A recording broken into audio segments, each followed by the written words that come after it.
Next She was just so sweet and kind and was always around. Students and staff in the Tiger Tualatin School District are remembering a custodian hit and killed in a Thanksgiving drunk driving crash. Plus, parents in St. Helens gathered to demand more members of the district be held accountable amid an ongoing sexual abuse investigation. But first, the longest teacher strike in Albany School District history has come to an end. The bumpy road to get there.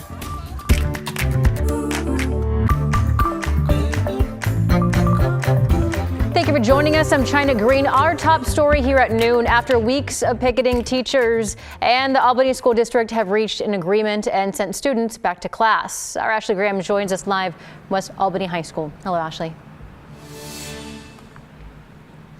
Well, elementary school students, middle school, high school students, all back in class right now. So are hundreds of teachers. School buses started pulling up here to West Albany High School right around 9:30 this morning. School was about 2 hours late to give teachers time to go into their classrooms to prepare to welcome these students back after a few weeks away.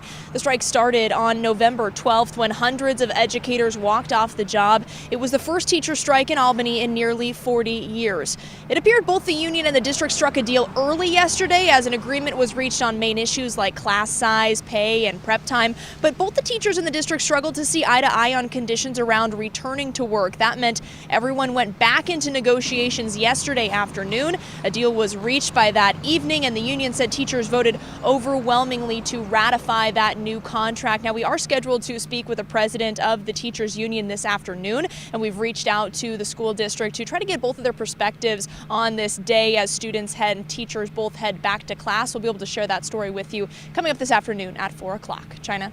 Ashley, thank you. Meanwhile, parents in the St. Helens School District are protesting outside St. Helens High School. They began around 9 a.m. this morning. They're demanding the remaining school board members resign amid ongoing abuse investigation into several teachers and staff members. This started after 2 teachers were arrested last month and have been charged with multiple counts of sex abuse.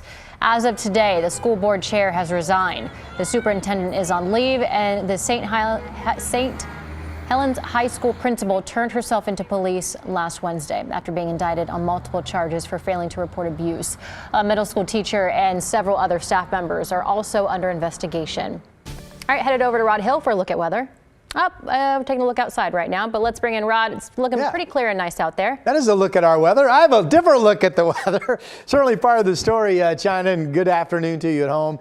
The beautiful blue skies. Now, I do have one spot that hasn't cleared. I didn't think would clear, that has. And I'll show you that in a moment. We know it's been like this to the coast going all the way back to Thanksgiving Day. Just beautiful sunshine. 46 degrees in Lincoln City from the Chinook Winds Casino Resort Camp. We're probably hitting 50 degrees today. We still have the low cloud deck just holding from Hood River through the Dalles and out into Pendleton. This is the Oregon Veterans Home camera out in the Dalles. It's 36 degrees with a light wind. Those clouds will stay. The North Valley, the Portland area out into Washington County has been clear for days. Beautiful day underway here. Temperatures are lagging a little bit behind 24 hours ago. It's now up to 42 after being in the 20s. Here's my surprise start. Surprise to me. The last several days, Salem has remained in the cloud cover, has not warmed out of the 30s, but we saw clearing starting to take hold mid-morning. And there you go, 40 for the first time in a while, maybe mid-40s for you this afternoon, looking at our beautiful state capitol. Here are the other numbers. Generally, it's a light wind, except for 25-mile-per-hour east winds out near the gorge. Tractors at 45 with that wind. Downtown Portland is pretty quiet wind-wise. We're at 41, still 32 in Wilsonville, 33 in Aurora. These colder numbers in Almsville, 32, and Albany, 35, still have low clouds, and in some cases, maybe even some reduced visibility holding on. Portland, we're at 39. It was 44 yesterday, so maybe the flow out of the gorge is a little bit colder with the winds transporting that air into the valley. We should still at least make it into the mid-40s this afternoon. The forecast has rain in it, the 7-day anyway, and that's coming up in just a bit. Thank you, Rod. Today, Michael Fournier, the husband of Susan Lane Fournier, the woman found dead near Welches late last week, is scheduled for arraignment. He's charged with second-degree murder. Court documents show that Susan filed for divorce from Michael less than a month ago. On Friday, Clackamas County Sheriff's officials say that someone found Susan's body near her home in Brightwood.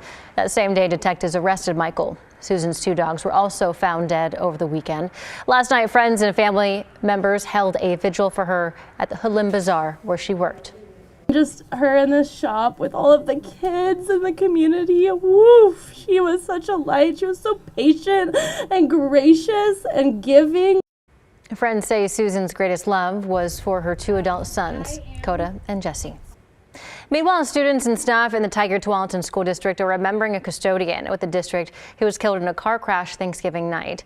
Portland police say Andrea Doring, right there, was in the car with her dad and another person last Thursday on Northeast 13th and Lombard Street when a suspected drunk driver crossed the center line and hit their car head on.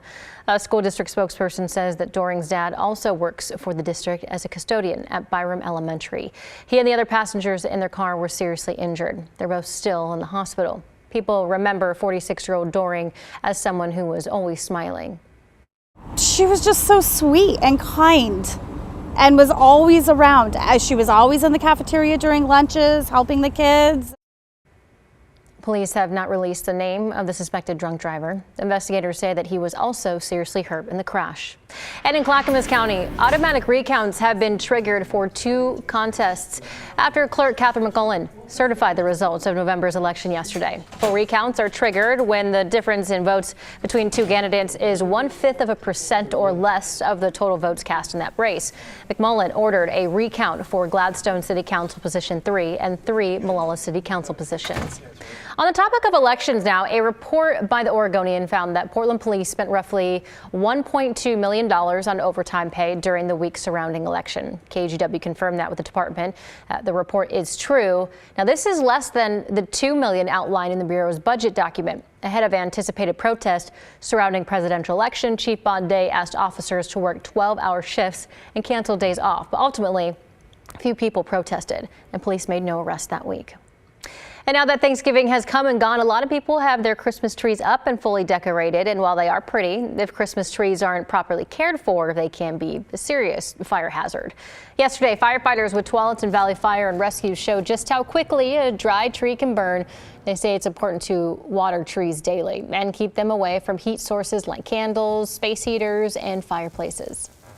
It really is best. I think just general house fire kind of tips and tricks. If something is on fire in your home, get out of your home, make sure everyone is out of your home, have a plan in place before that happens with your family.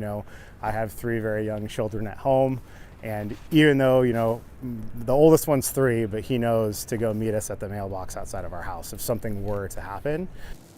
In addition to watering the tree, also inspect lights for fraying or damage and avoid overloading electrical outlets.